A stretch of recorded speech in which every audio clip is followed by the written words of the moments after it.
know if you know this, but you can achieve just about any style that you could achieve with expensive human hair or Remy hair. You can achieve that same style using synthetic crochet. It's quick, it's easy, it's convenient, and I can show you how.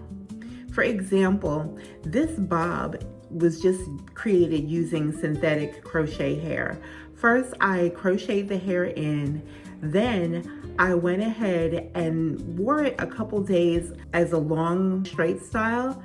The second thing that I did was curl the ends, and then I decided after taking it back to straight that I wanted to create a very sleek bob. And I want to show you how to do that because it is a great way to be able to create beautiful styles. Just about anything you can think of, except maybe a pixie. I don't know because I haven't tried that one yet. But just about any hairstyle that you want to achieve, you could achieve with synthetic hair. The thing that I like about synthetic hair is that it's very versatile. It's easy to achieve beautiful textures that are realistic. It's not as temperamental as human hair can be because it's not been detached from its owner. It's just a fiber. So let me show you how I did this one.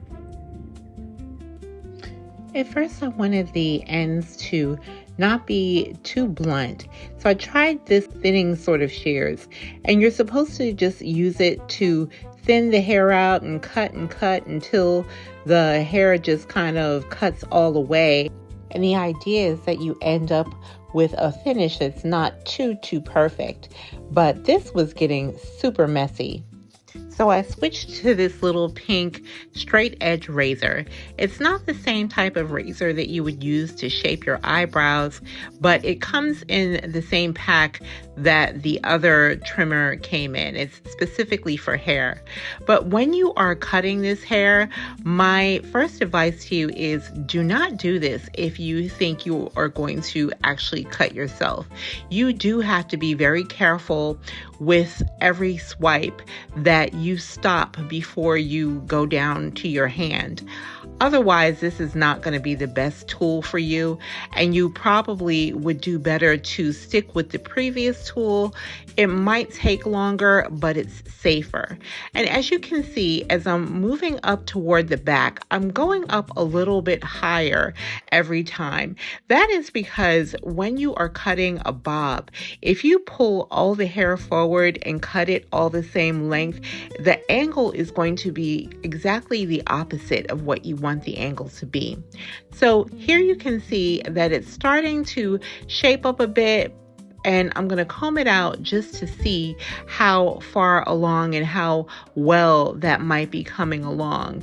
After combing it, it's going to give you like a better opportunity to examine and sort of assess what else you need to cut off. Now, with this technique, it's a bit messy.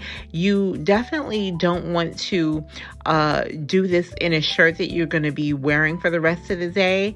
You're going to definitely want to take that shirt off, and the best way to get all of that off is to shake it off and then put it in the washing machine so that it can all wash off very well. And as you can see here, I'm just continuing to just sort of cut away what it seems like doesn't fit in the horizon. And then after that, I'm taking my regular scissors and I'm going in at a bit of an angle and just snipping away to sort of clean that up in a way that the little razor couldn't. And you're just going to take your time here and just snip away at all the little pieces that just don't look like they fit in the horizon. When you feel like you are relatively close to the length that you want, comb through it to make everything nice and straight and even, and so then you'll get a better idea of what still needs to go. And at that point, you want to take your scissors and then just carefully snip along those edges. Now, what this is going to do is make sure that the bottom, the edge, the tips are not too full and that the edge is not too blunt. That's one of the things that makes a bob look really nice and natural. If you were to have just gone right in and just cut it with your scissors or cut it with a clippers, you would not have sort of a more natural looking tips to the hair. So that's the reason for just going back in and cleaning it up with the pair of scissors. Before moving on to the other side, I just kept going back and forth a bit between combing it out and then going back in again with the scissors to just carefully trim off what looked like it didn't belong. I repeated the same thing on the other side and then came back and just snipped away a little bit more until I was pretty satisfied with how it had turned out. This can be a great style to wear year-round, but it is particularly excellent for the summer when you might be getting in pools or going to the beach or going to humid places. I hope that you found this helpful, and I hope to see you here again soon.